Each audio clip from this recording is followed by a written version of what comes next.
Nagaa fi araara waaqayyoo isiniif haa baay'atu. Hordoftoonni Tiriiniitii Miidiyaa Neetwoork lafa jirtaniif haala jirtan hundumaa keessatti eegumsii fi ayyaanni waaqayyoo isinii baay'atee kan jiraattan, jaalalli waaqayyoo, eegumsi waaqayyoo, abbummaan gooftaa keenya Yesuus Kiristoos hunduma keenya wajjin waan ta'eef aniif manni koo hundumti hafuurri foon keenya nagaadhaa. Baga jiraattan, baga nagaa taatanii.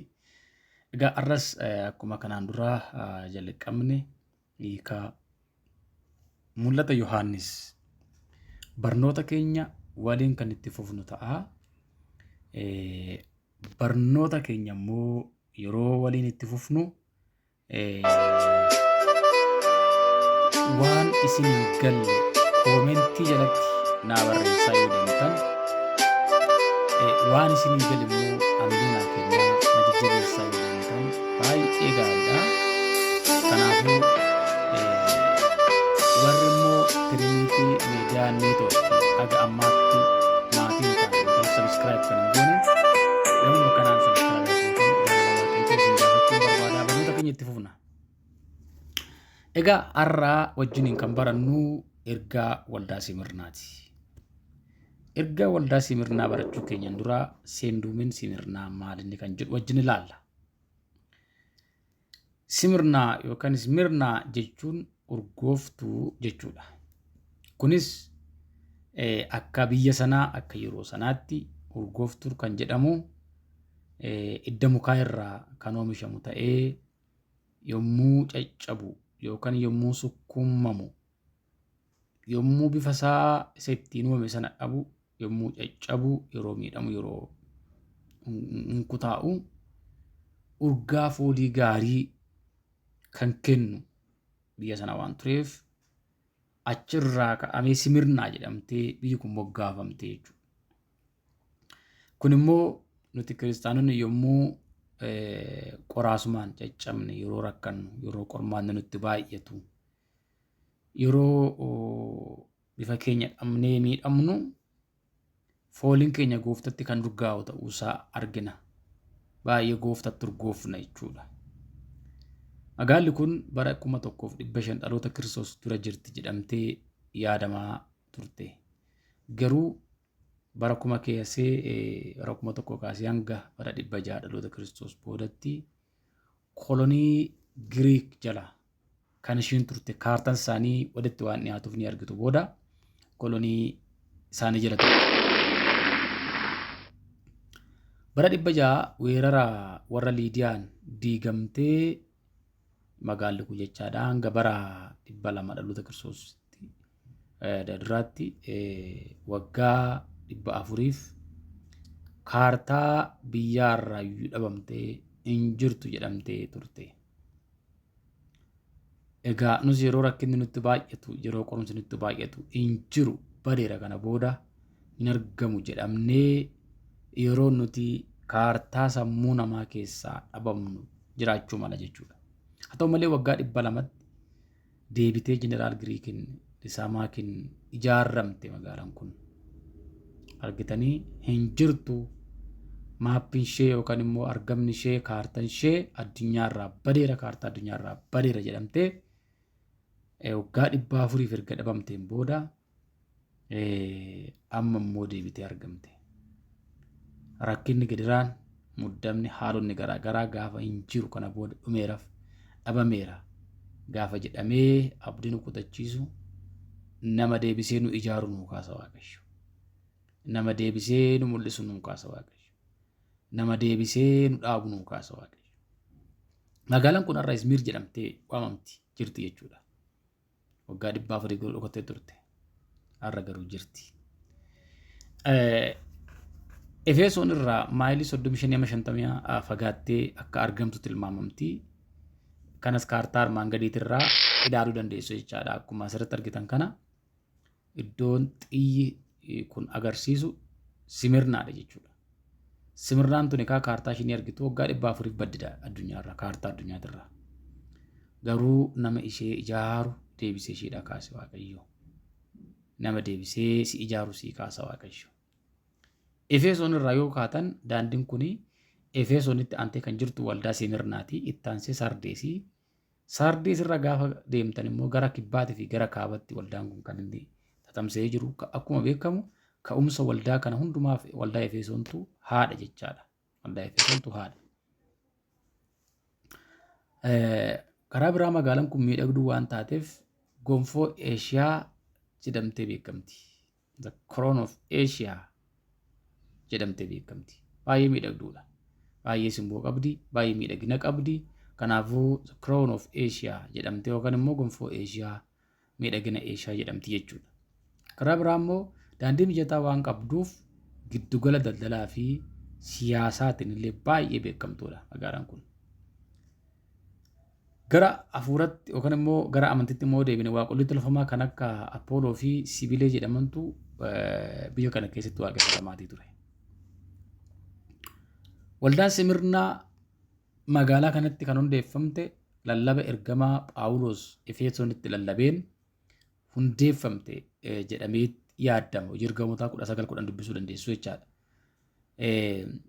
Karaa biraa waldaan kun kan isheen ittiin beekamtu persecuted church jedhamti. Waldaa hari'atamte.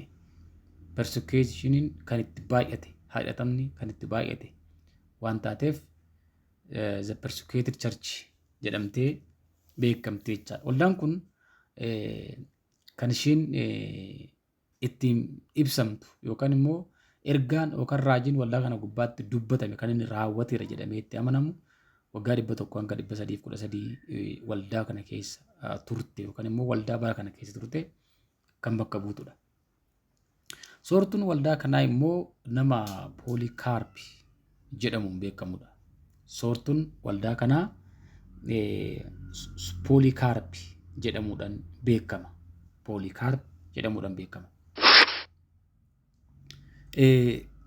Ergaa kana Yohaannis yeroo waldaa kanaaf barreessu akkaataan inni itti waldaa kanatti of ibse yoo ilaalle immoo ergaan kun isa duraa fi isa booddee isa du'ee deebi'ee jiraate biraa dhufe jedhii caafi jedha.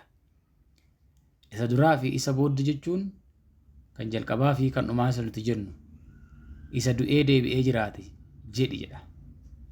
Kuni kan ibsu magaalattii waggaa 400 duutee turte deebitee haareffamuu ishee yoo ta'u Kiristoos immoo guyyaa 3 booddee deebi'ee jiraate. Laalaagaa.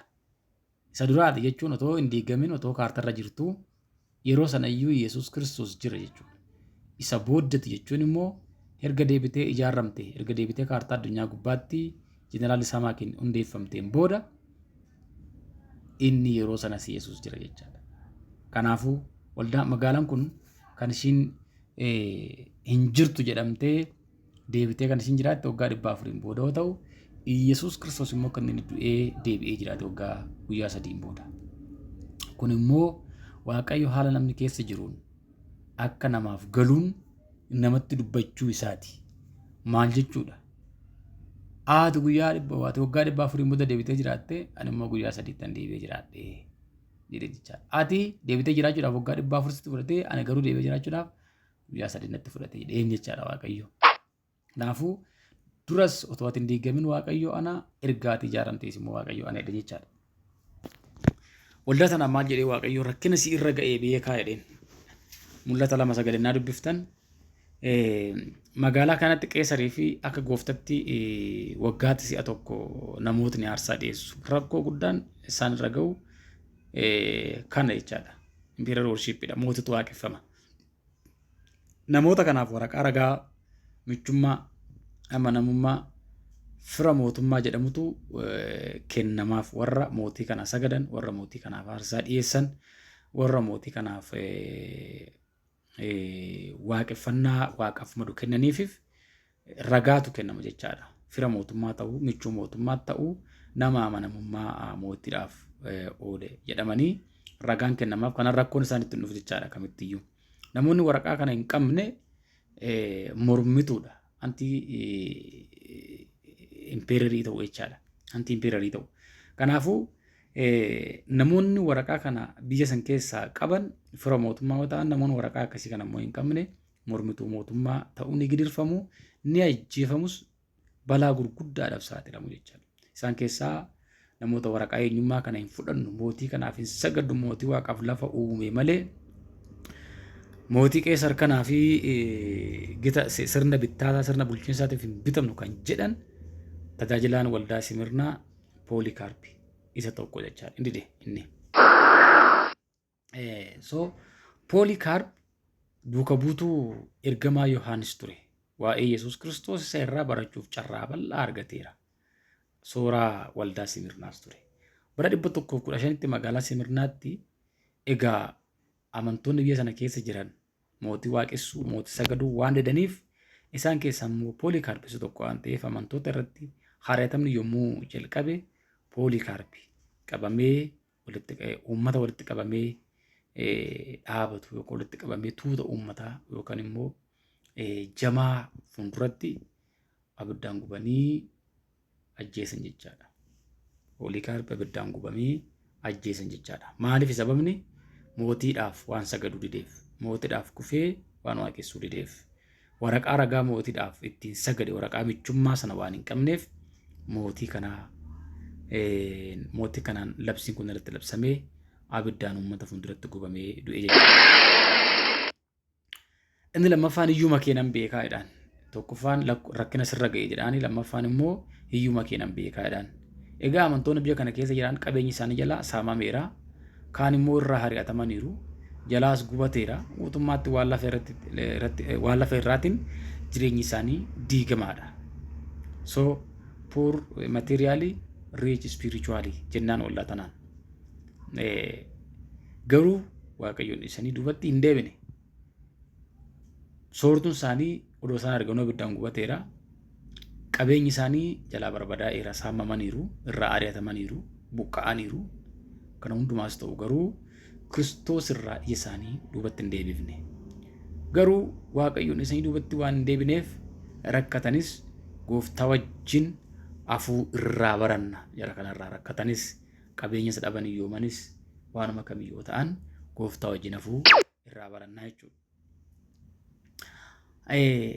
Sadaffaa irratti maal jedheeni hamaa asirratti dubbachuu fakkeessitootaa jedhaan. Isaan kun warra Yihuudoota otoo hin ta'in nuti Yihuudoota ofiin jedhan sobdoota warra jedhamantu waldaa Simirnaa tanatti hamaa dubbata. Yihuudoonni warra amantoota Simirnaa irratti hari'atama guddaa geessisaa waan turaniif namoonni kan biraas Yihuudoota of fakkeessuudhaan waldaa kanatti dabaree darbanii hamaa irratti dubbachaa turan. Yesuus isaan kanaan walgahii seexanaa jedhee waama. Walgahii seexanaa jedha. Walgahii seexanni geggeessu, walgahii ajandaan seexanaa irratti dubbatamu, walgahii dhimmi seexanaa, dhimmi diigumsaa, dhimmi ajjeechaa irratti mari'atamu jedhee waama. Rakkinni caalu immoo aangawoota warra Roomaa irraa bifa haaraadhaan kiristaanota irratti akka dhufuuf jirus dubbatameera. Hin hidhamtuu galee waan baay'ee isaaniin jedhee jechaadha. Karaa Yihuudoota warra ta'anii fi Yihuudoota warra hin ta'in warra fakkeessitoota duwwaa odoo hin taane inumayyuu immoo karaa aangawoota warra Roomatiin kiristaanota gubbaatti rakkina. Hari'atama haaraa isaan irratti ka'uun immoo baay'een isaanii akka hidhamanii fi akka wareegaman itti dubbate Waaqayyo. Guyyaa 10 jechuun itti dubbate. Guyyaa 10 rakkina guddaadhaan ni qabamtu ni hidhamtu. Baay'een isin keessaa mana hidhaatti hin darbatamu ittiin jedhee jechaadha. Guyyaa 10 jechuun isaa immoo rakkinni dhiphinii fi hari'atamni isaan itti dhufuuf jiru kan yeroo murtaa'ee ta'uu isaati. Guyyaa 10 jedhaa. Dhimma guyyaa 10 kana gubbaatti hiiki garaagaraa jiraatus garuu hiikachi keessaa fudhannu inni ammaaf erga kanaan ta'u maanni rakkinni isaanii yeroo gabaabaadhaaf ta'u, limiitif ta'u, yeroo dheeraa kan hin taane ta'u, yeroo guyyaa taayim pireedii qabaachuusaa. Kanaafiyyuu rakkina yeroo gabaabaatiif jecha gooftaa dhiisanii duubatti akka hin deemine isaanitti himaa jechaadha. Hamaa isaan waldaa kana irratti dubbatan immoo yoo ilaalle fakkeenya irbaata gooftaa foon Kiristoosii fi fakkeenya dhiiga isaa yeroo fudhatan kiristaanonni namoota nyaatu, dhiiga namootas dhugu jedhanii himatu. Kanaan akka mootummaan irratti ka'u, akka namoonni irratti ka'an waldaa kana gubbaatti hammina kana dubbatu jechuudha. Waaqayyo garuu maal jedhaan? Rakkinni kun jira. Ati garuu soorettiidha jedhaan. Isaan garuu hiyyeettidha. Homaan qabanii qabeenya harkaa harca'eera. Jalaa saamameera. Irraa buqqaaniiru. Jalaa barbadeeffameera. Waaqayyo garuu ati soorettiidha jedheen. Waan lafarraatiin hiyyeetti hafuuran garuu soorettiidha. Waldaa Simirnaati. Yesuus Kiristoos bara baraan gooftaadha. Argitanii waan lafarraatiin hiyyeettidha. Waan hafuuratiin garuu soorettiidha. Waldaan akkanaa bara amma keessa jiru kana keessaduu jiraatte. Kanaaf maal jedheen Waaqayyo dhiphina sitti dhufuuf jiru hin sodaatin. Don't worry. Hin sodaatin dhiphina sitti dhufuuf jiru. Seexanni akka isin qoramtanii ilaallamtaniif isin keessaa kaan mana hidhaatti galchuuf jira jedheen. Isin keessaa kaan mana hidhaatti galchuuf jira jedhee guyyaa 10 akkuma dura dubbadhe sana limited period rakkina argachuuf jirtu. Guyyaa 10 rakkina isinitti dhufuuf jira ittiin jedhe. Yaadni guyyaa 10 dhiphachuuf jirtu jedhu kuni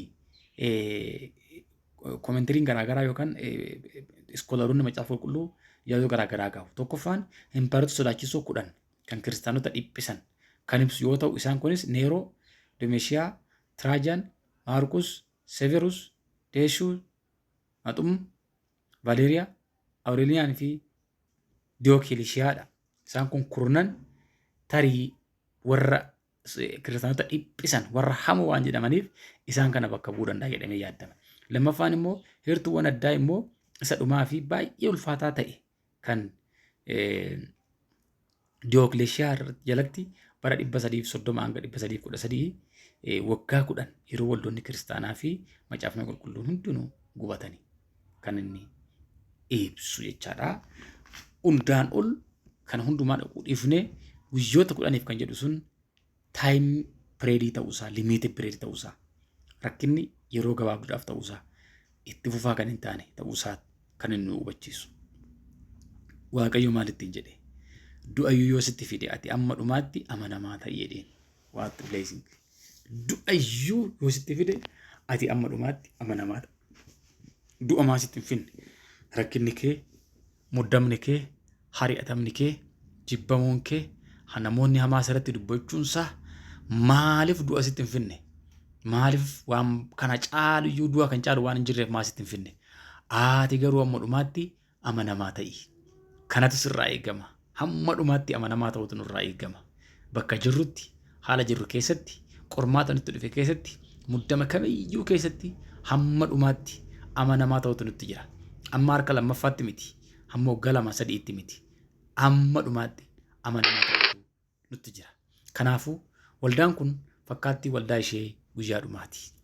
Guyyaa dhumaa kan waldaan isheen kan Kiristoos sirrittiin isheen guyyaa dhumaa gooftaa wajjin wal agartu suni waldaa kana fakkaatti.